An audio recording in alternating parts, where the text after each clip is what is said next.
الحمد لله رب العالمين والصلاة والسلام على سيد الأنبياء والمرسلين أما بعد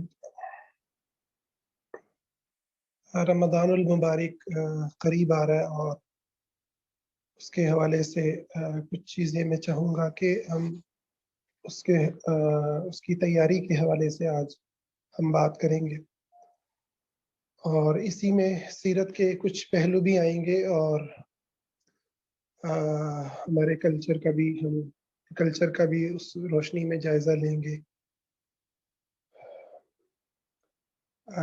پچھلا جو ہمارا گزرا ہے سیشن، اس کے اندر بھی ہم نے شب برات کے حوالے سے بات کی تھی، اور کچھ ان پہلوؤں پر گفتگو ہوئی تھی جو عموماً نظر انداز کیے جاتے ہیں۔ تو رمضان المبارک کا بابرکت مہینے کے جو فضائل ہیں ان کو ہم سب جانتے ہیں، اور ہم سب ان سے اچھے طریقے سے واقف ہیں، اور اس ماہ میں عموماً ہم آتے ہی اللہ تعالیٰ کی جو رحمتیں ہیں ان کو محسوس بھی کرتے ہیں، لیکن ہمارا رویہ عموماً یہ ہوتا ہے کہ ہم چند ظاہری عبادات کے اندر اپنے آپ کو مشغول کر لیتے ہیں، جو کہ یقیناً بہت ہی بڑا عمل ہے۔ قرآن پڑھنا، نماز تراویح ادا کرنا، روزہ رکھنا، یہ تمام اعمال بہت عظیم اعمال ہیں، مگر ہم بہت سی اہم اور بنیادی چیزوں کو نظر انداز کر رہے ہوتے ہیں۔ میں بار بار کچھ چیزوں کو ریپیٹ کرتا ہوں، اور مختلف انداز میں ایک ہی چیز کو بار بار رکھتا ہوں، کیونکہ وہ اصل میں وہ چیز ہے کہ جو اس وقت نظر انداز ہو رہی ہے۔ آپ کو رمضان کے فضائل، مسائل، اجر و ثواب، اور اس میں جو بھی اللہ تعالیٰ کی کرم نوازیاں ہیں، رحمتیں ہیں، وہ سب کچھ مل جائے گا، مگر ہمارے ہاتھوں کچھ ایسے واقعات ہو رہے ہیں، کچھ ایسے معاملات ہو رہے ہیں کہ جنہیں ہم محسوس نہیں کر پاتے۔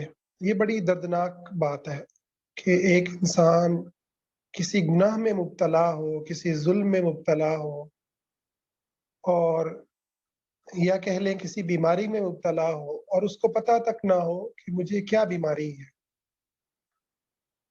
یہ ایک نہایت ہی دردناک صورتحال ہے جو ہمارے معاشرے نے، ہمارے کلچر نے پیدا کر دی ہے۔ دو مین یہاں جو ہے انتہائیں ہیں جو معاشرے کے اندر پیدا ہوتی چلی جا رہی ہیں۔ ایک انتہا وہ ہے جو اللہ تعالیٰ کی عبادت کو، دین کو، اس کی ظاہری صورت پہ عمل کرنے کے اوپر بہت زیادہ شدت اختیار کر رہی ہے۔ یعنی بچوں کو قرآن پڑھانا ہے، بچوں کو نماز پڑھانی ہے، پھر نماز کے اندر جو ہے ہر فقہی مذہب یا کہہ لیں ہر گروہ جو اس کی امتیازی چیزیں ہیں، کہیں پر ہاتھ باندھنا ہے، کہیں ہاتھ چھوڑنا ہے، کہیں رفع الیدین کرنا ہے، کہیں نہیں کرنا، ان چیزوں کے اوپر زبردست قسم کا جو ہے نا وہ توجہ ہے اور زور ہے، سر پہ ٹوپی، ٹھیک ہے، اور جو ہے وہ حلیہ اور وہ لباس، تو ایک انتہا ہے جس کے اندر ہر انسان لگا ہوا ہے، بچوں کو حفظ کروانا ہے، اور بہت سارے اس قسم کے کام ہیں جو مسلسل ہم کر رہے ہیں، اور اس پر مطمئن ہیں کہ ہم الحمدللہ دین پر چل رہے ہیں اور ہم کامیابی کی طرف بڑھ رہے ہیں۔ اور دوسری طرف وہ طبقہ ہے کہ جو دین کو کہنا تو درست بالکل بھی نہیں، کیونکہ دین سب سے زیادہ انسانوں کا جو ہے وہ خیال رکھنے والا، انسانوں کے جذبات اور انسانوں کے احساسات کو سمجھنے والا، ان کی کیئر کرنے والا، ان پر مرہم رکھنے والا، ان کی حفاظت کرنے والا اور ان پر ظلم کو روکنے والا ہے، تو لیکن ہمارا جو کلچر ہے وہ اس کے برعکس انسانی احساسات، جذبات کو دیکھنے، ان سے درست طریقے سے ڈیل کرنے، ان کو نارمل لے کے چلنے، اس سے چونکہ وہ اس کے اندر جو ہے اس میں کیپیسٹی نہیں ہے کلچر کے اندر، بلکہ وہ ظلم پر قائم ہوتا ہے، تو نتیجہ یہ نکلتا ہے کہ لوگ دین سے دور ہوتے ہیں، کیونکہ کلچر اور دین مکس ہوا ہوا ہے، دونوں کی جو شاہراہیں ہیں، دونوں کی جو راستے ہیں، وہ ہمارے معاشرے نے مکس کر دیے ہیں۔ ایک مولوی صاحب بیک وقت دین کے بھی علمبردار ہیں، اور میں علماء حق کی بات نہیں کر رہا، میں عموماً ان لوگوں کی جو ہمارے معاشروں میں زیادہ تر پائے جاتے ہیں، ایسے لوگ بھی ہیں جو صحیح اور حق کی بات کرنے والے ہیں اور کسی ملامت کرنے والے کی ملامت سے نہیں ڈرتے، مگر عموماً ہمارے یہاں ایک عالم جو ہے یا ایک منبر و محراب پہ بیٹھا ہوا شخص، وہ دین کی بات بھی کر رہا ہے اور ساتھ میں کلچر کو بھی مسلط کر رہا ہے، تو دونوں چیزوں کو لے کے چل رہا ہے، اور جو لوگ کلچر سے نکل رہے ہیں اس کو سمجھ نہیں آ رہی کہ یہ لوگ دین سے نکل رہے ہیں یا کلچر سے بغاوت کر رہے ہیں، وہ ان پر فتوے لگا رہا ہے، یہ تو جو ہے نا اسلامک فیمنزم آ گیا، یا پتہ نہیں کس قسم کی کے الفاظ مختلف القابات سے نوازا جا رہا ہے، حالانکہ یہ اللہ تعالیٰ کا جو دین ہے وہ نہایت واضح ہے، نہایت روشن ہے، نہایت امن اور سلامتی والا ہے، راحت اور سکون کو لیے ہوئے ہے، چھوٹے بڑے، مرد عورت، بوڑھے جوان، کالے گورے، عربی اجمی، مسلم غیر مسلم، آزاد غلام، بیمار صحت یاب، امیر غریب، معاشرے کے ہر فرد کی حقوق کا تحفظ کرنے والا ہے، ہر فرد کی حفاظت کرنے والا ہے، ہر فرد کو اس کا حق دلانے والا ہے، تو دین اللہ رب العزت کا سراپا رحمت ہے، دنیا میں بھی اور آخرت میں بھی، دونوں میں ہر طرح کے نقصان، ہر طرح کے ضرر، ہر طرح کی تکلیف اس سے پاک ہے، اور اگر کہیں پر کوئی مشقت ہے بھی صحیح، جیسا کہ جہاد ہے اللہ کے راستے میں، کتب علیکم القتال وہو کرہ لکم، تمہیں ناپسند ہے، اس میں مشقت ہے، لیکن پھر اس کا انجام بہت اعلیٰ اور بہت زبردست رکھا گیا، مگر عموماً عبادات میں بھی آپ دیکھیں، عبادات میں جہاں مشقت ہے وہاں اسلام نرمی کر دیتا ہے، کھڑے ہو کے نماز نہیں پڑھ سکتے، بیٹھ کے پڑھ لیں، بیٹھ کے نہیں پڑھ سکتے لیٹ کے پڑھ لیں، وضو نہیں کر سکتے تیمم کر لیں، روزہ نہیں رکھ سکتے، اس کا جو ہے وہ کفارہ ادا کر دیں، ٹھیک ہے، تو رمضان میں نہیں رکھ سکتے، غیر رمضان میں رکھ لیں، اللہ تعالیٰ نے عبادات میں بڑی آسانیاں رکھی ہیں، معاملات میں دیکھیں تو معاملات میں بھی پورا حقوق کا تحفظ ہے، بچیوں کے حقوق کا تحفظ، بچوں کے حقوق کا تحفظ، مرد کا، عورت کا، بچوں کا، بوڑھوں کا، ہم میں سے نہیں جو بڑوں کی قدردانی نہیں کرتا، جو بچوں پر رحم نہیں کرتا، جس کا باپ اس کی زبردستی شادی کر دیتا ہے اس کی مرضی کے خلاف، حضور علیہ الصلوۃ والسلام ان کا نکاح جو ہے وہ فسخ فرماتے ہیں، ختم فرماتے ہیں، اما عائشہ رضی اللہ تعالی عنہ کے ساتھ، اپنی بیویوں کے ساتھ دل لگی کرتے ہیں، گھر میں ہیں تو گھر والوں کے کام کرتے ہیں، باہر جا رہے ہیں بیویوں کو ساتھ لے کے سفروں میں جا رہے ہیں، راستے میں جو ہے وہ دوڑ لگا رہے ہیں جنگل میں، اما عائشہ رضی اللہ تعالی عنہ کے ساتھ، پوری ایک انسانی زندگی ہے جو سیرت النبی صلی اللہ علیہ وسلم میں پیش ہو رہی ہے۔ رمضان کے روزے ہیں تو کسی صحابی سے غلطی ہو گئی، روزہ ٹوٹ گیا، تو وہ حضور کے پاس آ کے رو رہا ہے کہ میرے سے تو روزہ ٹوٹ گیا، کیا کفارہ دوں؟ اور آپ صلی اللہ علیہ وسلم اس کو بٹھاتے ہیں کہ بھئی کوئی کچھ دے گا تو آپ کو دے دوں گا، کوئی کچھ دیتا ہے تو آپ اسے کہتے ہیں جاؤ جا کے مدینہ کے غرباء میں بانٹ دو، وہ کہتے ہیں سب سے بڑا غریب ہی میں ہوں، تو آپ کہتے ہیں چلو اپنے گھر ہی لے جاؤ۔ تو کیا مطلب زبردست قسم کا معاشرہ ہے، انسانی معاشرہ ہے، جہاں پر غلطیاں بھی ہو رہی ہیں، جہاں پر گناہ بھی ہوتے ہیں، جہاں پر خطائیں بھی ہوتی ہیں، کوئی صحابی شراب پی کر آ رہے ہیں، ان کو درے پڑ رہے ہیں، دوسرے صحابی نے کہہ دیا، لعنت کر دی ان کے اوپر کہ بھی یہ بار بار شراب بھی کیا چاہتے ہیں۔ حضور نے فرمایا یہ اللہ رسول سے محبت کرتے ہیں، ایسا مت کہو، گناہ گاروں کی بھی زمین ہے، گناہ گاروں کو بھی راحت ہے، گناہ گاروں کی میں نے کہا نجات، لگایا ان کے لیے بھی نجات کی اور توبہ کی راہیں ہیں جو کھلی ہے، اور نیکوکاروں کی بھی دوڑ ہے، وہ بھی دوڑ رہے ہیں، بچوں کی الگ کیئر ہے، بزرگوں کی الگ کیئر ہے۔ ایک بزرگ مجلس میں آتے ہیں اور ان کو اس مجلس میں صحابہ جو بیٹھے ہوئے ہیں وہ جگہ نہیں دے رہے، تو حضور علیہ الصلوۃ والسلام وہاں پر ڈانٹ دیتے ہیں، یہ جو بڑی عمر میں ہے اللہ بھی ان سے حیا کرتا ہے، اور غلطیاں بھی ہو رہی ہیں۔ صحابہ کے اندر ہی کچھ ایسے ہیں جو دیہاتی ہیں، وہ آ کے اونچی اونچی آواز سے حضور کو آوازیں دیتے ہیں، قرآن کی اللہ تعالیٰ آیتیں نازل کر دیتا ہے کہ حضور کی موجودگی میں آوازوں کو بلند نہ کرو، تمہارے اعمال کہیں ضائع نہ ہو جائے۔ کچھ ہے مطلب آپ سیرت کو پڑھتے جائیں، پورا ایک انسانی معاشرہ نظر آئے گا۔ یہ جو بر صغیر میں تصوف نے اور ہمارے مذہبی حلقے کے اندر جو یہ اثر ڈالا ہے کہ ہمیں تو بس یوں دکھایا جاتا ہے کہ بس حضور علیہ الصلوۃ والسلام کی مجلس میں نور ہی نور پھیلا ہوا ہے، اور ہر شخص جو آ رہا ہے وہ اتنا نورانی اور اتنا پاک ہے کہ گویا فرشتہ ہے، اس سے تو کبھی کوئی خطا ہو ہی نہیں سکتی۔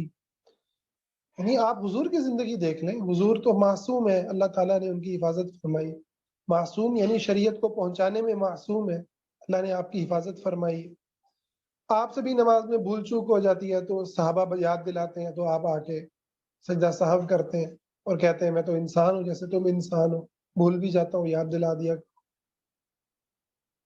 تو آپ سیرت کے واقعات پڑھتے چلے جائیں، ٹھیک ہے، صحابیات میں سے کتنی ہیں جو طلاقیں لے رہی ہیں، کتنی ہیں جو جن کے گھر میں مسئلے چل رہے ہیں، ٹھیک ہے، خامن نے طلاق دے دی، وہ آ کے حضور کو سنا رہی ہیں، یا رسول اللہ جو ہے وہ اس نے اظہار کیا تھا، یعنی میں تم سے الگ رہوں گا، اللہ تعالیٰ وہ حضور کو آگے سرگوشی کر رہی ہے کہ میرے خامند نے ایسے ایسے جو ہے نا معاملہ کیا، تو اللہ تعالیٰ آیتیں نازل کر رہا ہے۔ غزوہ تبوک پہ جا رہے ہیں تو صحابہ میں سے کچھ صحابہ نہیں گئے، ان کی سرزنش ہو رہی ہے، ان کا بائی کاٹ ہو رہا ہے، ایک دوسرے کو گالیاں بھی دی جا رہی ہیں، لڑائیاں ہو رہی ہیں، ایک دوسرے کو گالی دے دی، تو حضور کے پاس آ کے شکایت لگائی، شکایتیں بھی لگ رہی ہیں، ڈانٹ بھی پڑ رہی ہے، اصلاح بھی ہو رہی ہے، کہیں پر کافروں سے ٹکراؤ ہے، کہیں مسلمانوں کا آپس میں بھی انسانی، پورا ایک انسانی تصور آپ کو ملے گا سیرت کے اندر۔ ایسا جو کانسیپٹ ہے صحابہ کی زندگی کا یا سیرت النبی کا یا نیک ہو جانے کا یا اللہ تعالیٰ سے جڑ جانے کا یا دیندار ہو جانے کا، جو ہمارے ہاں یہ الفاظ استعمال ہوتے ہیں، دیندار ہو گئے جی، مذہبی لوگ ہو گئے، یہ آپ کو جو تفریق ہے نا، مذہبی غیر مذہبی، دینی غیر دینی، اسلامی علوم غیر اسلامی علوم، اور دین دنیا سیاست مذہب، یہ تفریق آپ کو وہاں پہ کہیں نظر نہیں آئے گی۔ لباس کا فرق بھی آپ کو نظر آئے گا، کوئی کیسے کپڑے پہن رہے ہیں، کوئی کیسے کپڑے پہن رہے ہیں، آپ کو عورتوں کی لڑائیاں بھی نظر آئیں گی، سوکنوں کی لڑائیاں نظر آئیں گی۔ اچھا سوکنوں کی لڑائیاں چھوڑیں، امہات المومنین میں سے کسی نے حضرت عمر بن خطاب رضی اللہ تعالیٰ عنہ کی بحث ہو گئی ان کی اہلیہ کے ساتھ، تو حضرت عمر بن خطاب رضی اللہ عنہ نے کہا کہ تم آگے سے جواب دیتی ہو، تو وہ کہنے لگیں کہ آپ مجھے کہتے ہیں، حضور کی جو بیوی ہیں وہ حضور کو جواب دیتی ہیں، اور ان میں سے تو بعض ایسی بھی ہیں کہ جو سارا سارا دن حضور سے ناراض بھی رہتی ہیں۔ تو حضرت عمر بڑے پریشان ہوئے اور دوڑے دوڑے اپنی بیٹی کی طرف گئے، ہماری ماں ام المؤمنین حفصہ رضی اللہ تعالی عنہا علیہ السلام، ان کے پاس گئے اور ان کو جا کر کہا کہ کیا یہ بات سچ ہے؟ وہ کہتی ہاں سچ ہے. تو ان کو سمجھا رہے ہیں کہ تم جو ہے نا وہ ابو بکر کی بیٹی کے اوپر سے مقابلہ نہ کرنا، وہ حضور کی لاڈلی ہے، ٹھیک ہے، کہیں ایسا نہ ہو کہ تم سے حضور ناراض ہو جائے. سبحان اللہ. یعنی وہ ساری فیلنگز ہیں جو آج ہمارے انسانی معاشرے میں پائی جاتی ہیں، وہ سارے معاملات ہیں. ایک جو ہے وہ صفیہ رضی اللہ تعالیٰ عنہ نے غالباً سالن بھیجا، اور حضرت عائشہ رضی اللہ تعالیٰ عنہ جو ہے وہ اس سالن کے پیالے کو ہاتھ مار کے تو گرا دیتی ہیں اور وہ توڑ دیتی ہیں. حضور علیہ الصلوۃ والسلام فرماتے ہیں تمہاری ماں کو غیرت آ گئی. اور پھر یہ نہیں کہ بس ٹھیک ہے، ان کو کہا کہ نہیں پیالہ واپس بھی کرو. حضور علیہ الصلوۃ والسلام رات کو اٹھ کے جا رہے ہیں جنت البقیع میں، اما عائشہ پیچھے پیچھے کہ پتہ نہیں حضور کہاں جا رہے ہیں. اللہ اکبر، کہاں جا رہے ہیں؟ ممکن ہے کہ دوسری بیوی کے پاس جا رہے ہیں. اور پھر بھاگم بھاگ پہلے حضور سے پہلے پہنچ کے بستر میں لیٹ جاتی ہیں جب دیکھتی ہے نا جنت البقیع میں گئی. حضور آ کے کہتے ہیں کہ تم کیا یہ سمجھتی ہو کہ اللہ کے رسول تمہارے ساتھ خیانت کریں گے؟ تمہاری باری ہے، تمہارے پاس ہی رہیں گے. تو یہ ساری چیزیں، بھوک لگنا، بھوک پیاس، فقر، مہمان نوازی، بچوں کا پیدا ہونا، فوت ہونا، سفر کرنا، ہجرتیں کرنا، تکلیفیں اٹھانا، تانے سہنا، کفر سے جنگ، پورا آپ کو ایک انسانی معاشرہ، کہیں تجارت ہے، کہیں مال آ رہا ہے، کہیں پر امیر ہیں، کہیں فقیر ہیں، کہیں لینے والے، کہیں دینے والے، کوئی علم کے شوقین، کوئی جہاد کے شوقین، کوئی جو ہے وہ کاروبار کے اندر آگے بڑھنے والے. ہر طرح کا طبقہ آپ کو ملے گا سیرت النبی میں صلی اللہ علیہ وسلم، جس کے بارے میں حضور فرما رہے ہیں خیر القرون قرنی، سب سے بہترین زمانہ میرا ہے، سب سے بہترین زمانہ میرا ہے، پھر اس کے بعد آنے والوں کا، پھر اس کے بعد آنے والوں کا. تو یہ جو تصور رمضان کے آتے ہی پیدا ہو جاتا ہے کہ ہم سمجھتے ہیں کہ بس اب نا نورانیت کا ایک خاص لباس ہے جو ہم نے اوڑھ لینا ہے، اور اس کے اندر ہم نے جو ہے وہ بالکل گم ہو جانا ہے، اور رمضان کے جاتے ہی وہ نورانی چادر ہم نے اتار کے پھینک دینی ہے، اور اس کے بعد پھر اللہ رسول اور دین اور ان ساری باتوں سے پھر ایک فاصلے کے ساتھ ہم چلتے ہیں. تو اس میں مسئلہ نہیں ہے، لیکن کانسیپٹس کا صحیح ہونا ضروری ہے، کانسیپٹس کا صحیح ہونا ضروری ہے. یہ ہمارا کلچرل ایشو ہے، یہ بہت بڑا ایک ایشو ہے کہ ہم دین داری کا مطلب، رمضان آنے کا مطلب، نیک بن جانے کا مطلب محض قرآن پڑھنا لیتے ہیں، محض عبادات میں بہتر ہو جانا، محض جو ہے وہ سحری افطاری اور ان چیزوں کا اہتمام کرنا. یہ تو فرائض ہے نا، روزہ تو رکھنا ہی رکھنا ہے، نمازیں تو پڑھنی ہی پڑھنی ہے، قرآن کے ساتھ بھی تعلق ہونا چاہیے، رمضان تو خاص کر کے قرآن کا مہینہ ہے. مگر اس سب کے پیچھے ہمارے جو کانسیپٹس ہیں وہ کلیئر ہونے چاہیے کہ دین داری کا مطلب، اللہ کی قربت کا مطلب انسانی صفات سے آزادی نہیں ہے. کہ اس انسانی صفات سے آزادی نہیں ہے، گناہوں سے جو ہے مبرہ ہو جانا نہیں ہے، پاک ہو جانا نہیں ہے. گناہ ہوں گے، گناہوں پہ توبہ کرنی ہے، بس گناہوں پہ توبہ کرنی ہے، گناہ ہوں گے. کیونکہ جب ہم اس کو لیتے ہیں نا، سوچ کے ساتھ چلتے ہیں دین کے اوپر کہ دین کا مطلب یہ ہے کہ ہم بس اب نورانی ہو جائیں اور نور کی بارش میں آ جائیں، جہاں نور ہی نور پھیلا ہے. تو پھر یہ جو فیلنگز ہے نا، یہ ان نیچرل ہے نا، کیونکہ انسان ہے نا، انسان میں اللہ تعالیٰ نے ہر طرح کی وہ رکھی ہے، چیزیں رکھی ہیں، جو بھی انسانی ضروریات ہیں، انسانی خواہشات ہیں. تو انسان اگر بہت زیادہ کسی اپنے آپ کو کیموفلیج کرے گا تو کتنا عرصہ کر لے گا. اس لیے ہماری دینداریاں جو ہیں وہ محدود وقت کے لیے ہوتی ہیں، محدود لوگوں کے سامنے ہوتی ہیں، محدود انداز میں ہوتی ہیں. اب مسجد میں جائیں گے تو ہم بڑے نیک ہیں، اور ہم کسی بزرگ کو ملیں گے تو ہم بڑے اچھے ہی اور پیارے انداز میں ملیں گے. ہم جمعہ پڑھنے جائیں گے بڑے اچھے انداز میں ہوں گے. ہم رمضان المبارک میں آئیں گے تو ہم بڑے اچھے اور نیکی کے اندر آ جائیں گے. مجھے ایک منٹ دیجیے.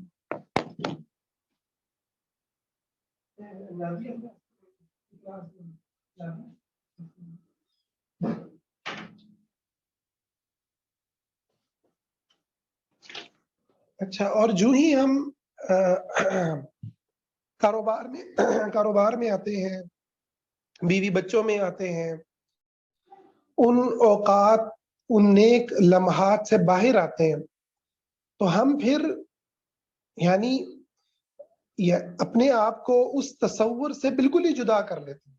یعنی ایک تو ہے نا کہ انسان یہ سمجھ رہا ہو کہ میں اپنی بیوی بچوں میں ہوں تو بھی میں اللہ تعالیٰ کی بندگی میں ہوں، میں کاروبار میں ہوں تو بھی اللہ کی بندگی میں ہوں، میں رمضان کے علاوہ اور ماہ میں ہوں، کسی ماہ میں ہوں تو بھی اللہ تعالیٰ کی بندگی اور اللہ تعالیٰ کی عبادت میں ہوں، اور اللہ تعالیٰ کا شکر بجا لانا، اللہ کی حمد بیان کرنا، استغفار کرنا، توبہ کرنا، یہ اس وقت بھی میرے اوپر عائد ہوتا ہے کہ میں اللہ تعالیٰ سے توبہ کروں، استغفار کروں۔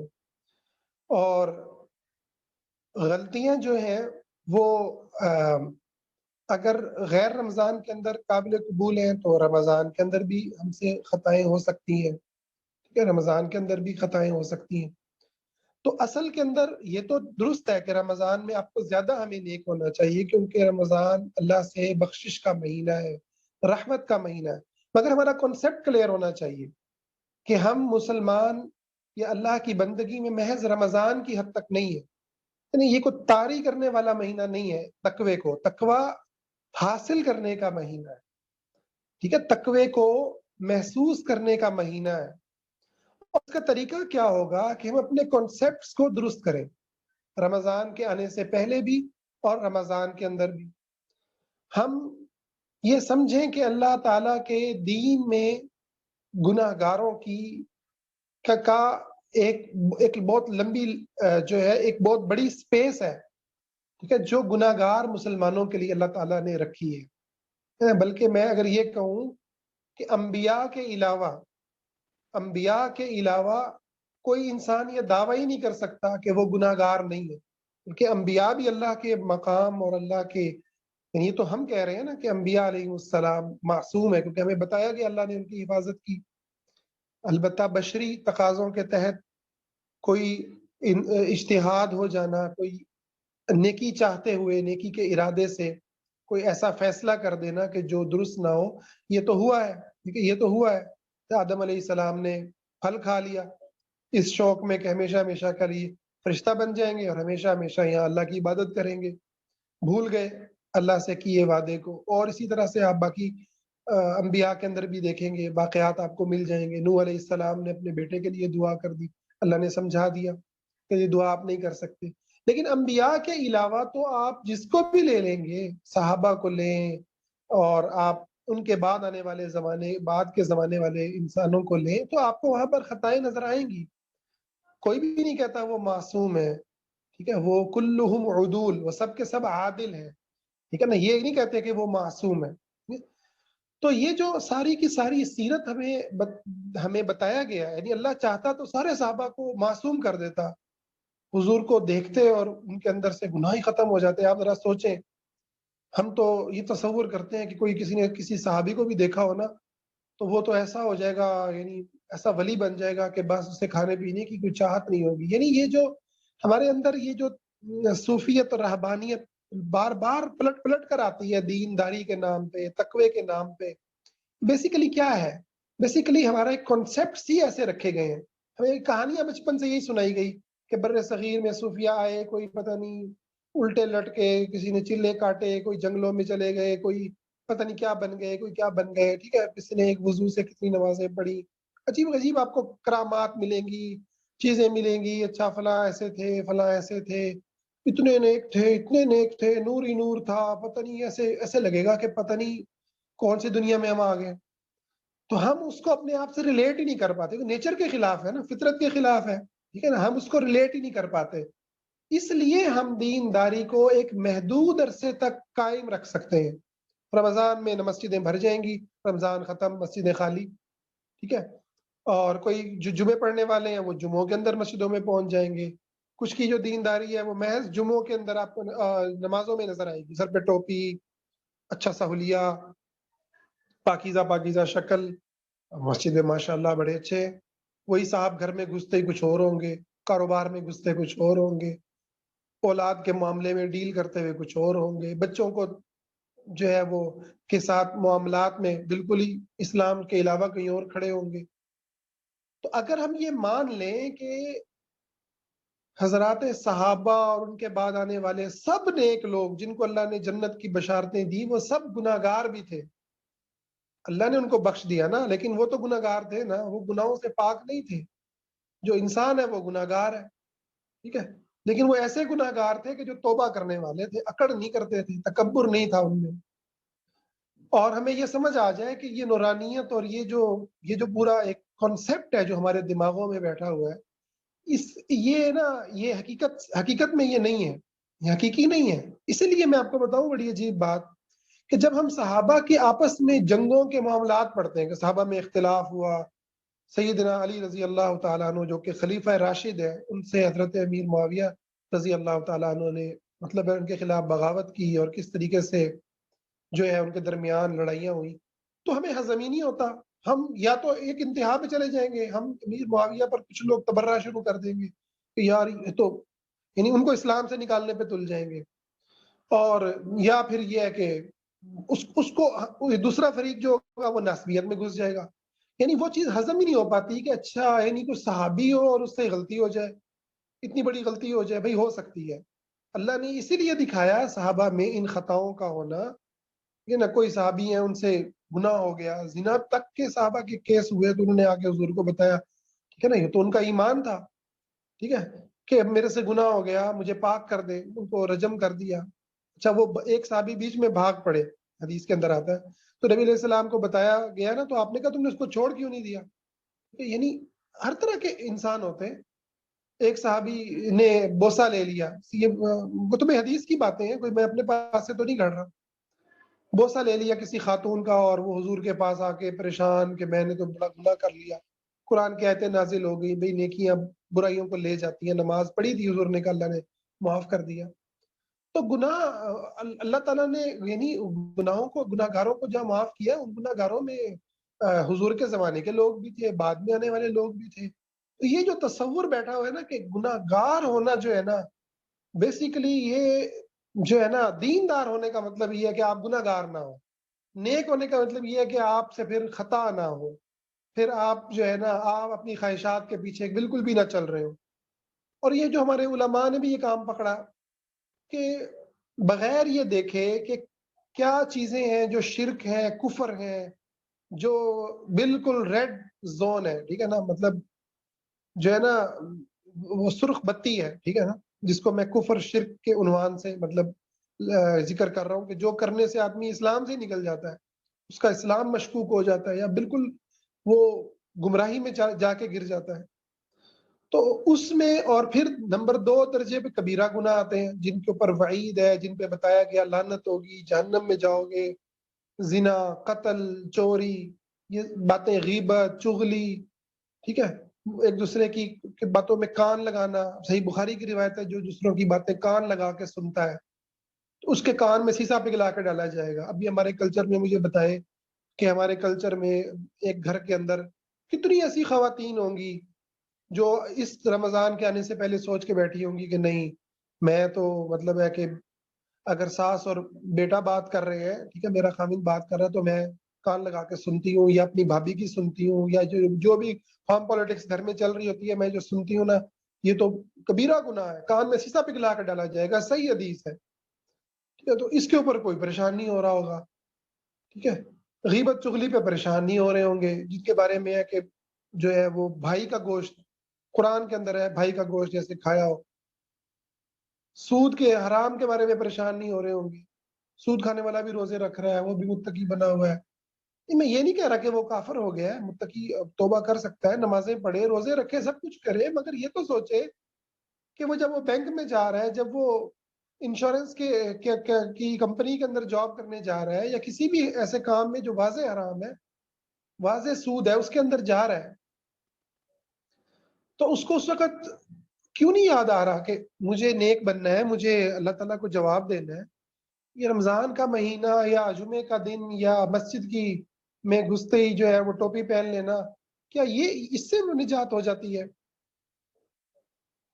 اچھا، بہو سے جو کام لیے جا رہے ہیں، ٹھیک ہے، اس پہ جو ذمہ داریاں ڈلی ہوئی ہیں، اس کے لیے سہولیات کا انتظام نہ کرنا، بہو خوش رکھے ساس کو سسر کو، پورے گھرانے کو پالے، پورے گھرانے کو دیکھے، صرف ساس سسر نہیں، دیوروں کو بھی دیکھے، نندوں کو بھی دیکھے، ساروں کو ملے، وہ بیمار ہے وہ خوش ہے، وہ اندر نہ پڑی ہو، وہ باہر نکل کے سب کے ساتھ بیٹھے، اس کے جو بھی ایموشنز ہیں، اس کی جو بھی پریشانی ہے وہ اپنے اندر رکھے، ٹھیک ہے، وہ ان کو ہم معاشرہ قبول نہیں کر سکتا، ان کو گھر جو ہے نا وہ نہیں دیکھ سکتا، اس ڈپریشن کو الگ لے کے نہیں دینا کہ بھئی الگ پورشن میں رہ لے، اوپر الگ پورشن میں رہ لے، ساتھ الگ گھر لے کے رہ لے، کہ چلو عورت پریشان ہے، عورت بیمار ہے، عورت ناراض ہے، عورت ہی ہے نا، اس کو ناراض ہونے کا حق نہیں ہے، میاں صاحب کو ہی حق ہے ناراض ہونے کا، بیوی کو بھی تو حق ہے، وہ بھی ناراض ہو سکتی ہے، وہ بھی ڈسہارڈ ہو سکتی ہے، وہ بھی اداس ہو سکتی ہے، اس کے جذبات، اس کے احساسات کو نکالنے کی اس کے پاس کوئی سیف جگہ ہو۔ سارے فقہا لکھ رہے ہیں کہ فرض ہے میاں کے اوپر کہ عورت کو ایسی جگہ دے جہاں اس کا الگ کچن ہو، جہاں اس کا الگ واش روم ہو، اس کی الگ پرائیویسی ہو، وہ جیسے کپڑے چاہے پہنے اپنے خاوند کے لیے، بنے سنورے، میاں بیوی کے درمیان جیسے وہ چاہے تعلق رکھے، لیکن نہیں، اس کو رکھا ہوا ہے جوائنٹ فیملی سسٹم میں ہی رہنا ہے، اس گھر میں ہی رہنا ہے، ایسے ہی رہنا ہے، وہ گھر کے جو رولز ہیں سارے کے سارے بڑوں کے چلے آ رہے ہیں، وہ وہی فالو کرنے ہیں۔ تو یہ جو ساری سائیکی ہے، اس میں کوئی نہیں سوچ رہا کہ یہ جو رمضان آ رہا ہے تو اس کے اندر ہم یہ تبدیلی کر رہے ہیں؟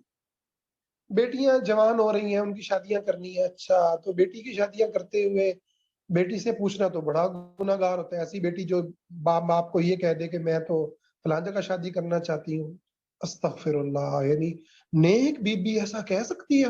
یعنی آپ ذرا تصور کریں، کوئی نیک بی بی ہو، یعنی ہمارے یہاں نیک بی بی کا مطلب ہے کہ اس کے ابے نے فیصلہ کر دیا کہ اس کی شادی چچا کے بیٹے سے ہوگی، ماموں کے بچے سے ہوگی، خالہ کے بچے سے ہوگی، میرے دوست کے بچے سے ہوگی، فلاں رشتہ آ گیا، اب یہ جواب دے دے باپ کو؟ شریف بچی ایسے کرتی ہیں؟ بھائی کون سی شرافت ہے؟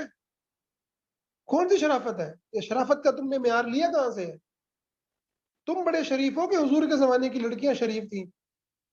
تم تو ان کے پاؤں کی خاک بھی نہیں ہو جو حضور کے پاس آ کے کہہ رہی تھی کہ میرے ابے نے میری شادی میری مرضی کے خلاف کی اور حضور ان کے نکاح کو فسخ کر رہے تھے۔ ان کو تو کسی نے نہیں کہا کہ شریف بچیاں جو ہیں وہ تو باپ کے فیصلے مانا کرتی ہیں، ان کو تو کسی نے نہیں کہا، وہ تو جا کے حضور کو بتا رہی ہیں، اور حدیثوں کی کتابوں کے لفظ ہے کہ وہ کہتی ہے کہ حضور کے پاس اپنے ابا کو بلاتی ہیں، اور اس کے بعد جب حضور کہتے ہیں کہ تمہیں اختیار ہے، چاہو تو رہ لو، چاہو تو جو ہے الگ ہو جاؤ، تو وہ کہتی ہیں نہیں، میں ابو کے فیصلے کو قبول کرتی ہوں، لیکن میں نے یہ جو اپنے ابو کو بلایا نا آپ کی عدالت میں، یہ اس لیے بلایا کہ دنیا کے سارے باپوں کو، قیامت تک آنے والے جو باپ ہیں نا، ان کو پتہ چل جائے ان کا بیٹی کے اوپر کوئی حق نہیں ہے اس معاملے میں۔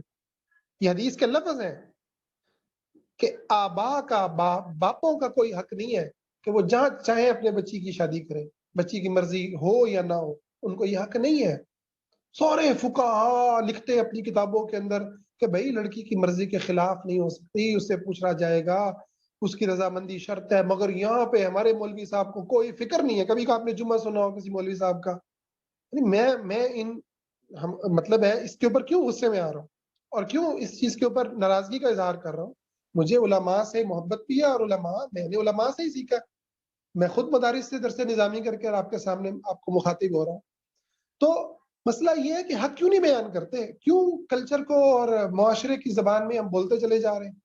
بتا ہی نہیں رہے باپوں کو کہ بھائی بیٹی کو پکڑ کے ایسے شادی نہیں کر دی جاتی، اس سے پوچھا جاتا ہے رمضان کے آنے سے پہلے کوئی پریشان ہو رہا ہو کہ یار میں نے اپنی بیٹی کی جو ہے نا اگر کہیں شادی کر دی اور آج وہ تکلیف کے اندر پڑی ہوئی ہے تو اس کو جا کے پوچھ ہی لوں۔ بچوں کے لیے دروازے بند کر دینا کہ جی اب تم یہاں نہیں آ سکتی، اب تم راضی ہو کے یا نہ، یا تمہارے دروازے، تم یہاں سے الوداع ہو گئی۔ وہ بیچاری غریب باپ کے گھر سے بھی اس کا گھر ختم ہے نا، کیونکہ سارا سامان اٹھا کے تو آپ نے جہیز میں اس کو دے دیا، اس کے کمرے میں جو سجا تھا، جو اس نے جوانی میں گزارا تھا، اس بیچاری کو سولی کے اوپر لٹکایا ہوا تھا کہ تو نے جو ہے تیرا جہیز جمع ہو رہا ہے۔ میری ایک بچی کس اذیت سے گزرتی ہے ہمارے معاشرے میں کہ انسان کے پاس دل ہو نا تو دل پھٹ جائے یقین مانے. اور میں کہتا ہوں جہالت بھی بعض اوقات نہ نعمت ہو جاتی ہے. تو جہالت نعمت بنی ہوئی ہے ہمارے معاشرے میں کہ عورت جو ہے نا بچی سمجھ نہیں رہی کہ میرے ساتھ کیا ہو رہا ہے. چھوٹی سی ہوتی ہے، اس کی اماں اس کی پلاننگ کر رہی ہے کہ اس کو چلے، وہ تو ٹھیک ہے محبت میں پلاننگ کر رہی ہے فلاں جگہ شادی کریں گی. بچپن سے اس کے لیے جوڑ کے اس کو جہیز دینا ہے، اپنا پیٹ کاٹ کاٹ کے. پہلے تو بہت زیادہ، اب تو شکر ہے اتنی غربتیں نہیں ہیں. ابھی بھی جہاں غربت ہے وہاں ایسے ہی ہو رہا ہے. ٹھیک ہے، وہ پتہ ہے کہ اس بیٹی کو، اب وہ بیٹی دیکھ رہی ہے کہ میں کیا ہوں، یعنی اس بیٹی کا کیا مقام ہے اس گھر میں. اس کی جو جوانی کے دن وہاں گزرے ہیں، جو بچپنا اس کا وہاں گزرا ہے، اس کی بھی کیا حیثیت رہ جاتی ہے کہ آپ ایک بندے کو مسلسل احساس دلا رہے ہیں کہ یہ تیری پیٹی ہے، اس کے اندر روز سامان ڈل رہا ہے، روز اس کے اندر ڈل رہا ہے. آج جوسر ڈل گیا، آج جو ہے نا جی فلاں جگہ سے فلاں گفٹ آیا تھا وہ اس میں ڈال دو، جہیز کا سامان تیار ہو رہا ہے. ٹھیک ہے نا، اس کی میت جانی ہے، میت کے ساتھ اس کو بھیجنا ہے. یعنی انا للہ و انا الیہ راجعون. آپ ایک بیٹی کو الٹی چھری سے ذبح کرتے ہیں، شروع دن سے اس کا جہیز کا سامان تیار ہو رہا ہے، اور وہ آگے سے غیرت مند مرد جو اپنی مردانگی کے نعرے مارتا ہے، وہ اسی کے دیے ہوئے بستر پہ سوتا ہے اور مردانگی کے نعرے مار رہا ہے. کم از کم تو اس کا بستر تو نہ لے، بستر تو اپنا لیا.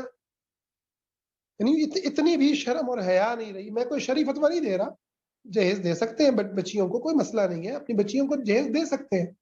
مگر یہ جو ذہنی اذیت ہے، یہ جو اس کو بچپن سے احساس دلانا ہے کہ تجھے اگلے گھر میں جانا ہے، تجھے اگلے گھر میں جانا ہے. اس لیے تو بیٹی وہاں سے طلاق لیتی نہیں ہے. وہ 10 بچے کر لے گی، 8 بچے کر لے گی، 5 بچے کر لے گی، وہ سسکتی رہے گی، مرتی رہے گی. اس کا خامند اس کے پاس آتا ہے، حقوق ادا ہوتے ہیں نہیں ہوتے، وہ گھر میں اس کے ساتھ کیا ہو رہا ہے کیا نہیں ہو رہا، بس وہ رو لیا. جس دن الوداع ہونا تھا نا، اسی دن باپ رو لیتا ہے. باپ بھی کیا کرے، بس اس نے یہی سمجھا ہے آج رو لو. وہ یہ جتنے بھی ہمارے یہ دکھی گانے بنے ہوئے، یہ کیا ہے، کیا یہ کم بختی ہے. بابل کے گھر سے جا رہی ہے اور فلانا، اور بھائی صاحب جو ہے وہ مطلب ہے کہ تکیوں میں سر دے کے رو رہے ہیں. یہ کیا ہے بھائی؟ میت جا رہی ہے تمہارے گھر سے، نکاح ہو رہا ہے ایک تمہاری بہن کا، تمہاری بیٹی کا، تو اس کو اس گھر سے رشتہ کیوں ختم کر رہے ہو؟ یہ کیوں کہہ رہے ہو کہ ابھی اس گھر کے اندر جو ہے دوبارہ جو ہے نا طلاق لے کے نہ گھسے؟ حضور کی تو کوئی حدیث ایسی نہیں کہہ رہی. حضور تو یہ بتا رہے ہیں جو اپنی بیٹیوں کو اوپر خرچ کرتا ہے، سب سے بہترین مال ہی صدقہ ہی وہ ہے جو اپنی بیٹیوں کے اوپر خرچ کر رہا ہے، خاص کر کے جو طلاق لے کر آئی ہو. وہاں تو ایسی کوئی سین نہیں ہے کہ یہ میکا ہو گیا وہ سسرال ہو گیا. اس بیچاری کا تو گھر ہی نہیں رہا. اس کا گھر کیا ہوتا ہے؟ یعنی سسرال آپ کا گھر ہے. آپ کا گھر کون سا ہوتا ہے؟ جہاں آپ کی حکومت چلے، جہاں آپ کی خواہشیں ہوں، جہاں آپ اپنی مرضی سے لباس پہنیں، جہاں اپنی مرضی سے سوئیں اٹھیں کھائیں پیئیں ہنسیں بولیں. ٹھیک ہے، جہاں پر آپ کے اوپر 40 تو پابندیاں لگ رہی ہوں. بھائی ہمارے خاندان میں تو لوگ ایسے نہیں ہنستے، تم کیسے ہنستی ہو؟ ہمارے خاندان میں تو لوگ ایسے جو ہے نا نہیں لیٹتے، ہمارے خاندان میں تو لوگ جو ہے اس طریقے سے نہیں کھاتے پیتے، ایسے تو ہمارے خاندانوں میں نہیں ہوتا، ہمارے تو یہ پرمپرا ہے، ہمارے تو یہ رسم و رواج ہے. بھائی اس کے دماغ میں تو ڈرل مشین لگائی گئی تم نے سوراخ کرنے کے لیے. تو یہ کون سا اسلام ہے؟ اس کو آپ کیا رمضان کریں گے اور رمضان کے اندر ہی باتیں کریں گے؟ اللہ سے ڈریں. سب سے پہلے ماں باپ ہیں تو سمجھیں کہ وہ بیٹی ہے، اس کا یہ اس گھر کے اندر حق ہے. جتنا بیٹے کا حق ہے نا، اتنا ہی بیٹی کا حق ہے. اسی لیے باپ فوت ہو جائے تو بیٹی کو بھی حصہ ملتا ہے کہ نہیں ملتا؟ ہمارا چونکہ کلچر دیتا ہی نہیں ہے. یعنی آپ دیکھیں پوری سائیکی جو ہے نا وہ بتا رہی ہے کہ ہم کون ہیں. اللہ رحم کرے کہ ہم ہندو ہیں کہ مسلمان ہیں. اس بیٹی کو رخصت کر دیا، اب اس کے بعد اب اس کا کوئی حق نہیں. اب جو ساری وراثت ہے وہ بیٹوں کو ملے گی. وہ جائے تو روتی پھرے. وہ بہنیں بیچاری کوئی تو اکثریت تو بیچاری جو ہے نا وہ خاموش ہو کے رو لا کے چپ ہو جاتی ہیں. چلو جی بھائیوں سے تعلق تو رہے، بھائیوں کو ملنے جو کے رہے. اور کوئی عدالتوں میں گیا تو وہ پورے خاندان پورے معاشرے کے اندر ذلیل ہو گیا، اس کو کاٹ کے رکھ دیا کہ یہ عورت جو ہے نا ایسی وہ ہے، بدبخت ہے کہ یہ عدالت میں پہنچ گئی بھائیوں سے اپنا وہ لینے. یہ کیا ہے؟ یہ سارا ہم لوگوں نے کیا معاملہ بنا رکھا ہے؟ ہمیں سوچنا چاہیے. اللہ کو جواب دینا ہے. باپ ہے تو اللہ کو جواب دینا ہے، ماں ہے تو اللہ کو جواب دینا ہے، ساس ہے تو اللہ کو جواب دینا ہے، سسر ہے تو اللہ کو جواب دینا ہے، بھائی ہے تو اللہ کو جواب دینا ہے. قبر میں جانا ہے. اللہ کے بندو، ظلم آخرت کے اندھیروں میں سے ایک اندھیرا ہے. سسک سسک کے بچیاں روتی ہیں. آپ ذرا پوئٹری پڑھیں، اس پورے ادب کو پڑھ کے دیکھیں کیا ہے ہمارے ادب کے اندر. یہ جو ناولز ہوتے ہیں ہمارے، یہ جو شاعری ہے، یہ ساری کی ساری مطلب ہے کہ اس میں دکھ ہی دکھ آپ کو ملے گا، پاگل پن آپ کو ملے گا اس کے اندر. دکھی شاعری کیوں؟ کہ ظلم پر کھڑا ہوا کلچر ہے نا، تو اس نے جب دکھ ہی دکھ دینے ہیں تو پھر دکھی شاعری وجود میں آنی ہے. خوشیاں تو ہے نہیں یہاں پہ، غم ہی غم ہے.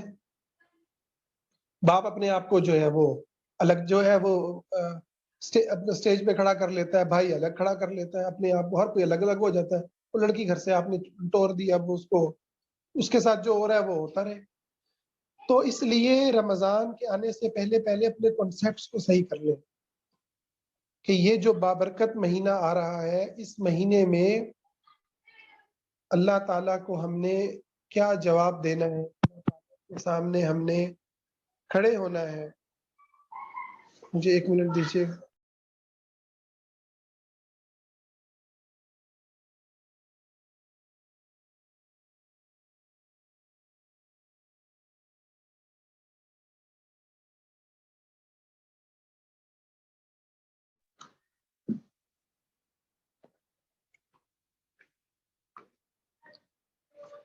تو بسم اللہ. تو مسئلہ یہ ہے کہ ہمیں اللہ تعالیٰ کے سامنے کھڑا ہونا ہے، ہر ایک کو اپنی قبر میں اترنا ہے، اور ہر ایک کو تنہا تنہا اس دنیا سے رخصت ہونا ہے. یہ جو ہم نے بنائے ہوئے نا اپنے اپنے سیف زون، ٹھیک ہے، کہ یعنی جوائنٹ فیملی سسٹم کے ذریعے یا جس بھی جو بھی ہمارے وہ بنے ہوئے ہیں نا، ٹھیک ہے، تو وہ ہم نے جو سیف زونز بنائے ہوئے ہیں نا، اور خوشی کے جو مراکز بنائے ہوئے ہیں، وہ سب ٹوٹ جائیں گے اور ہم سب خدا کے سامنے پیش ہو جائیں گے اور اللہ تعالیٰ کو اپنی زندگی کا حساب دیں گے. تو یہ سوچیں وہاں کیا جواب دینا ہے. سب بیٹیوں والے ہیں، ٹھیک ہے نا. میں کسی بھی رشتے کو غلط نہیں سمجھتا. ساس سسر سے محبت بھی ہونی چاہیے، ان کی خدمت بھی ہونی چاہیے. اگر وہ بیمار ہیں، بیوی کو چاہیے چلے ان کے ساتھ احسان کرے. اگر وہ احسان ہوتا ہے، ٹھیک ہے، اس کی قیمت اپنی زندگی کو تباہ کرنا نہیں ہوتا، اپنی پرائیویسی کو ختم کرنا نہیں ہوتا. اور یہ بڑا آسان ہے اگر ہم اسلامی کلچر کو اپنا لیں اور ہم یہ چھوڑ دیں کہ دنیا کیا کہے گی. وسائل بھائی بات بڑی اچھی کرتے ہیں نا کہ یہ تو مسئلہ ہے پاکستانیوں کا اور انڈینز کا کہ ہم اپنی ناک کے چکر میں رہتے ہیں. یعنی ہمارا اکثر ظلم ناک کے اوپر ہو رہا ہوتا ہے نا. معاشرہ کیا کہے گا، یار بیٹا تھا تو الگ ہو گیا، ساتھ والے گھر میں شفٹ ہو گیا. عجیب ہے یار، بوڑھے ماں باپ کو چھوڑ کے ساتھ والے گھر میں شفٹ ہو گیا. وہ اس کو نہیں پتا کہ بھئی ساتھ والے گھر میں اگر بیوی رہ رہی ہے تو اس بیٹے کے اوپر اتنی ذمہ داری عائد ہوتی ہے جتنی اس گھر میں رہ کے ہو رہی تھی. تو وہ اپنے ماں باپ کی خدمت کرے، اور اس کو کرنی چاہیے، اور ان کی بیوی کو بھی چاہیے کہ وہ بھی، مطلب ہے جب آسان ہو ان کے لیے، جتنا آسان ہو، جتنی خدمت کرنا ممکن ہو کر لے. نہیں ہمارے ہاں ہمارے پاس اتنا پیسہ ہوتا ہے، عموماً اتنا پیسہ ہوتا ہے مڈل کلاس طبقوں کے اندر کہ ہم کام والے رکھ سکتے ہیں، کام والیاں رکھ سکتے ہیں، ہم سب کچھ کر سکتے ہیں. لیکن ہم نے نہیں کرنا، لیکن ہم نے وہ نہیں کرنا کیونکہ ہم نے سیکھا ہی یہ ہے کہ بہو بننے کا مطلب رگڑے کھانا اور سسرال میں رہنے کا مطلب جو ہے ان کی خدمتیں کرنا ہے. ٹھیک ہے، اپنی آپ کی تو کوئی لائف ہی نہیں ہے. اپنے آپ کو کیا ٹائم دیں گی آپ؟ اللہ تعالیٰ کی کائنات میں کیا غور کریں گی آپ؟ اپنے بچوں کی کیا تربیت کریں گی؟ بچوں کے غموں کو کیا سنیں گی؟ ان کی اسکولنگ گھر کے اندر کیا کریں گی؟ ٹھیک ہے، ان کی تربیت کیا کریں گی؟ یہ تو سارے کام بھائی، اس لیے تو بچے اسکولوں کے حوالے، پھر ٹیوشنوں کے حوالے، پھر ہاسٹلس کے حوالے، پھر یونیورسٹی کالجز کے حوالے. بچے رل جائیں، بچے جو ہے جن کے ساتھ ابیوز ہو رہا ہے، سیکشل ابیوز ہو رہے ہیں، وہ ویسے ابیوز ہو رہے ہیں، ان کو گالیاں پڑ رہی ہیں، ان کو تھپڑ پڑ رہے ہیں، ان کو معاشرے میں کیا ہو رہا ہے جو ہو رہا ہے. ٹھیک ہے، ہمیں کیا لگے اس سے؟ بس بچوں کے نا صاف ستھرے شکلیں ہوں، پیارے پیارے کپڑے ہوں، ادب اداب سے بولیں، آرام سے بیٹھیں، آرام سے چلیں. ٹھیک ہے، مذہبی ہیں تو قرآن کریم حفظ کر لیں، بہت جو ہے 3 ماریں گے تو حفظ کر لیں گے. ٹھیک ہے، حافظ صاحب نے کیسے حفظ کرایا ہے، 2 سال میں رزلٹ چاہیے. حافظ صاحب نے مار کے ہڈیاں توڑ دی ہیں. بچے نے ڈپریشن میں آ کے وہ کس جو ہے وہ ظلم کا شکار ہوا ہے، اس سے کوئی لینا دینا نہیں، بچے سے کوئی پوچھنا پاچھنا نہیں، بس چل رہی ہے ایک ڈنگر چال ہے. جیسے جانور دنیا میں پلتے ہیں نا، ایسے جانوروں کی طرح ہم پل رہے ہیں، اور جو ہے وہ اس کے بعد جوان ہو رہے ہیں، اور اس کے بعد جو ہے بوڑھے ہو رہے ہیں. انہی نفسیاتی بیماریوں کو جن میں ہم جیتے ہیں ان کو آگے منتقل کرتے ہیں. وہ ان کو یہ ہماری خاندانی رسم و رواج ہیں، یہ ہمارے خاندان میں تو ایسے ہوتا ہے. بس تمہارا خاندان جو ہے اللہ کے مقابلے میں کھڑا ہو، رسول کے مقابلے میں کھڑا ہو، اسلامی تہذیب کے مقابلے میں کھڑا ہو. ٹھیک ہے، اسلام کے نظام کے مقابلے میں کھڑا ہو تو ایسے خاندان کو تم نے اچار ڈالنا ہے. اچھا یعنی عقائد کے معاملات میں آ جائیں گے تو سارے ماشاءاللہ وہاں پر جو ہے نا وہاں بہت سارے لوگ اصلاح کر لیں گے. نہیں نہیں عقیدہ ہمارے نا بڑوں کا غلط تھا, عقیدے میں وہ صحیح نہیں تھے, وہ تو قبر پہ جا کے قبر والے کو سجدہ کر دیتے تھے, بابا جی کے نام پہ انہوں نے تو کڑا باندھا ہوا تھا, یہ سب غلط باتیں تھی. ہاں یہ تو ٹھیک کہہ رہے ہیں. نماز کے مسئلوں میں بھی بہت سارے آ جائیں گے, اچھا یہ ان کی نماز فلاں کی نماز سنت کے مطابق نہیں ہے, اس کی نماز سنت کے مطابق نہیں ہے, وہاں پہ بھی سٹینڈ لے جائیں گے. اچھا جب گھر کی باری آئے گی وہاں پہ سارا کچھ ختم ہو جائے گا. جب رویوں کی باری آئے گی سب ختم. جب انسانی ایموشن کے ساتھ ڈیل کرنے کی باری آئے گی تب سب ختم. تب پھر وہ وہی بڑے آ جائیں گے, پڑھے لکھے. اور میں نے دیندار لوگوں کو کہتے ہوئے سنا ہے کہ یہ جو بڑے ہمارے کہتے تھے نا کہ پہلی رات بلی مار دینی چاہیے, شادی ہو نا, وہ مشہور جو واقعہ ہے کہ بلی تھی تو اس نے بلی مار دی تو بیوی ڈر گئی. تو یہ کیا جہالت ہے. یعنی آپ یعنی میں نے دین کے طالب علموں سے یہ باتیں سنی ہیں, بلی مار دینی چاہیے جی. عورت کو فرسٹ امپریشن آپ ایسا ڈالیں, یعنی عورت نہ ہو گئی وہ کوئی جو ہے نا آپ کے پاس کوئی کیا اس کو کیا کہیں ہم, چڑیل آ رہی ہے یا کوئی ایسا کوئی مخلوق آ رہی ہے کہ یا تو اب آپ اس سے جیت جائیں گے پر نہ وہ آپ کو مار دے گی. یعنی یہ کیا ہم نے تصورات بنائے ہوئے. تو میرے بھائیوں اور میری بہنوں, میں آپ سب سے یہ گزارش کروں گا کہ ہم سب اللہ کے بندے ہیں, ہمیں تکبر سے نکلنا ہے, ہمیں غرور سے نکلنا ہے, ہم نے انا کو توڑنا ہے. ہم خدا کے بندے ہیں. اللہ کی قسم, جس خاوند کے لیے آپ اللہ کو بھولے ہوئی ہیں نا, اپنے آپ کو اذیت میں ڈال رہی ہیں. وہ حرام کمائے حلال کمائے, کوئی فکر نہیں. وہ نماز پڑھے وہ بے نمازی ہو, کوئی فکر نہیں. وہ بچوں کو اسلام پہ چلائے بے دینی پہ چلائے, کوئی فکر نہیں. وہ آپ کو چکی کے اندر پیسے یا نہ پیسے, کوئی فکر نہیں. بس آپ کو فکر ہے میرا خاوند مجھے مل جائے, میرا خاوند مجھ سے کہیں نہ. یہ خدا کے لیے آپ کا یہ خاوند ایک دن مر جائے گا اور ایک دن آپ بھی مر جائیں گی اور تنا آپ کو قبر کے اندر دفنا دیں گے. یہ صرف آپ کی جو 30-35 سال, تو میں تو 37 سال گزار چکا ہوں, 38 سال, یہ پیچھے جو 15-20 سال رہ گئے نا جوانی کے چند دن, اللہ کے لیے ان کو اللہ کو رب مان کے گزارے. خاوند کو دیوتا اور مجازی خدا نہ مانے. نہ وہ مجازی خدا ہے اور نہ وہ دیوتا ہے, خدا ایک ہی ہے. اور خاوند کو بھی میں یہ کہوں گا کہ اللہ کے لیے اپنی بیوی کی بندگی میں زندگی مت گزارو, ٹھیک ہے نا. آپ کو پتہ ہے کہ اگر آپ کی دوسری شادی ہونے سے آپ کا ایمان محفوظ ہو رہا ہے تو بھائی کر لو. تم کسی سے تم جو ہے لڑتے پھرتے ہو میری بیوی یوں کر دے گی, بھائی اس کے ساتھ ایمان پہ بنیاد پہ تربیت تو کرو نا. اس کو بتاؤ کہ یار میں اللہ سے ڈرتا ہوں, ٹھیک ہے نا, میں جو ہے اللہ سے ڈر کے یہ کام کرنے لگا ہوں. تو کس بات کے اوپر جو ہے وہ کوئی آپ کو جو تکلیف ہوگی, یقیناً ہوگی, اس تکلیف کا مداوع کریں, احسان کریں, اچھا سلوک کریں, ٹھیک ہے. یعنی کوئی بھی کام ہے, میں نے مثال دی ہے کہ انسان کو اگر ضرورت محسوس کسی کو ہوتی ہے, ٹھیک ہے نا, اور وہ قدم اٹھا لیتا ہے تو یار یقین مانے وہ شخص, اس کو اللہ سے ڈرنا چاہیے. خاوند ہو یا بیوی ہو, ہر معاملے میں آپ اللہ سے ڈرنے والے بن جائیں, ہر معاملے میں اللہ سے ڈرنے والے بن جائیں. کسی پہ وہ برڈن نہ ڈالیں جو برڈن اللہ نے اس پہ نہیں ڈالا. جو چیز اللہ نے فرض نہیں کیا آپ بھی نہ کریں. آپ کے پرمپرا, آپ کی رسم و رواج, آپ کے اصول و ضوابط, جو ہیں وہ اس کو بیویوں پہ مسلط نہ کریں. شریعت نے اگر مسلط نہیں کیا نا, فرض نہیں کیا, تو آپ کو اللہ نے حق نہیں دیا آپ چیزیں فرض کرتے پھریں. چیزوں سے درگزر کریں. انسان ہے, بیوی بھی انسان ہے, خاوند بھی انسان ہے. اور انسانوں کو جو ہے نا وہ ڈھکنوں کے اندر بند نہ کریں. یعنی ہمارے یہاں یہ ہوتا ہے, عورت آدمی کے اوپر حکمرانی کر رہی ہوتی ہے, آدمی عورت حکمرانی کر رہا ہوتا ہے.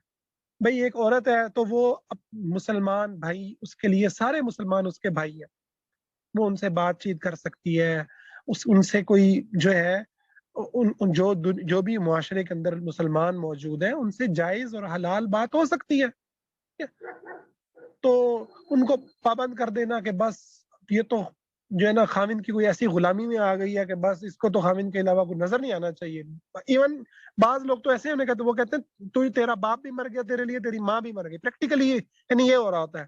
یعنی باہر کے دینی رشتے یا کسی عالم سے تعلق یا کسی مربی سے, تربیت کرنے والے سے تعلق, دینی اسلامی تحریکوں سے تعلق, اسلامی پروگرامز میں جانا، شمولیت اختیار کرنا، امت کا درد رکھنا، اللہ کے لیے راستے میں نکلنا، جد و جہد کرنا، نیکی کا حکم دینا، برائی سے روکنا، علم کو سیکھنا، نئے نئے پروگرامز میں جا کے اپنی تربیت کرنا، اپنے آپ کو ریلیکس کرنا، یہ تو بہت دور کی بات رہی نا، یہ تو بہت دور کی بات رہی. یہ تو نصیب والوں کو یہ حوصلے ملتے ہیں کہ وہ اپنی بیویوں کو یہ وسعتیں دیں، اور وہ نصیب والے مرد ہوتے ہیں جن کو پھر ان کی بیویوں کی طرف سے یہ وسعتیں ملتی ہیں کہ ان کے خاوند کوئی تبلیغی جماعت میں 40 دن لگا رہا ہے، تو کوئی تنظیم اسلامی کے اندر چل رہا ہے، تو کوئی فلاں جماعت میں چل رہا ہے، تو کوئی فلاں جماعت میں. الحمدللہ ہمارے یہاں خیر موجود ہے، لیکن اوور آل آپ دیکھیں گے کہ بس بیوی آ گئی تو اب اس کے لیے سب مر گئے، اس کے اپنے بہن بھائی بھی مر جاتے ہیں ہے نا. اب وہ بس خاوند کو دیکھے 24 گھنٹے خاوند کو دیکھے، اس کو کیا دیکھنا ہے. خاوند بھی بیچارہ کیا ہوتا ہے، وہ بھی بیچارہ کیا، اس کو بھی ترسا کے وہ تو جوان ہوا ہوتا ہے، شادی ہوئی نہیں ہوتی تو پہلے اس کو ماں باپ اور بہنیں شروع کر دیتی ہیں بھائی یہ تو گیا شادی کے بعد ہاتھ سے گیا. اب وہ ساری زندگی اس چکر میں رہتا ہے کہ میں اپنی ماں باپ کو خوش کر لوں، اپنے بہن بھائیوں کو خوش کر لوں. تو خدا را اپنی اولادوں کو ذہنی مریض مت بنائیں، اپنی اولادوں کو اس تکلیف میں مت ڈالیں. آپ ماں ہیں، آپ باپ ہیں، تو یقین مانیں کہ آپ کا بچہ آپ سے بہت محبت کرتا ہے، یقین مانیں وہ آپ سے شدید محبت کرتا ہے.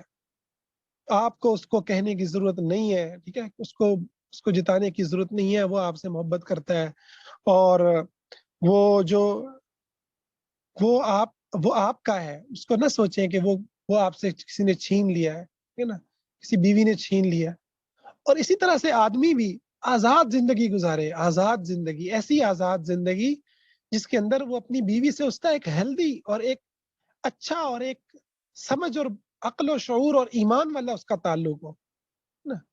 اس کے اوپر کوئی قبضہ نہیں کر لیا. عورت یہ نہ سمجھے کہ بس اس کا خاوند تو جو ہے نا اس پہ 24 گھنٹے نظر رکھنی ہے نا، کیا کر رہا ہے، کہاں جا رہے ہیں، کیا بات کر رہے ہیں، 24 گھنٹے اس کو. بھائی آپ اپنی زندگی جیئیں، ان کو اپنی زندگی جینے دیں، ٹھیک ہے. آپ دونوں کے درمیان جو زندگی کے جو مشترکہ چیزیں ہیں، جہاں آپ لوگوں نے مل بیٹھنا ہے، پیار محبت کی باتیں کرنی، وہ یقیناً ہیں، اس میں کوئی شک نہیں، وہ نیچرل ہے. لیکن اس کا یہ مطلب نہیں ہے کہ آپ کے خاوند کی کوئی تحریکی زندگی نہیں ہے، کوئی اسلامی زندگی نہیں ہے، کوئی معاشرتی زندگی نہیں ہے، ٹھیک ہے. وہ بس صبح کمانے جا رہا ہے، رات کو گھر آ رہا ہے، صبح کمانے جا رہا ہے، رات کو گھر آ رہا ہے. اہل ایمان کے پروگرامز میں جانا، ان کی مجالس میں بیٹھنا، ان کے ساتھ وقت گزارنا، یہ اس اللہ کا اس سے تقاضا ہے، ٹھیک ہے، اللہ کا اس سے تقاضا ہے.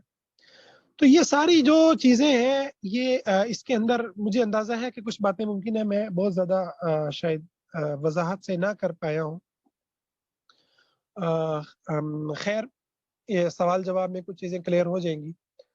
تو میرا اصل جو مقصد ہے وہ آپ کو میں امید ہے کہ ڈیلیور کر پایا ہوں گا کہ رمضان المبارک کے آنے سے پہلے ہم اپنے کانسیپٹس کو درست کریں، اللہ تعالیٰ سے اپنے تعلق کو درست کریں. اللہ ہمارا مالک ہے، اللہ ہمارا خالق ہے، ایک اللہ کا فقیر بنے.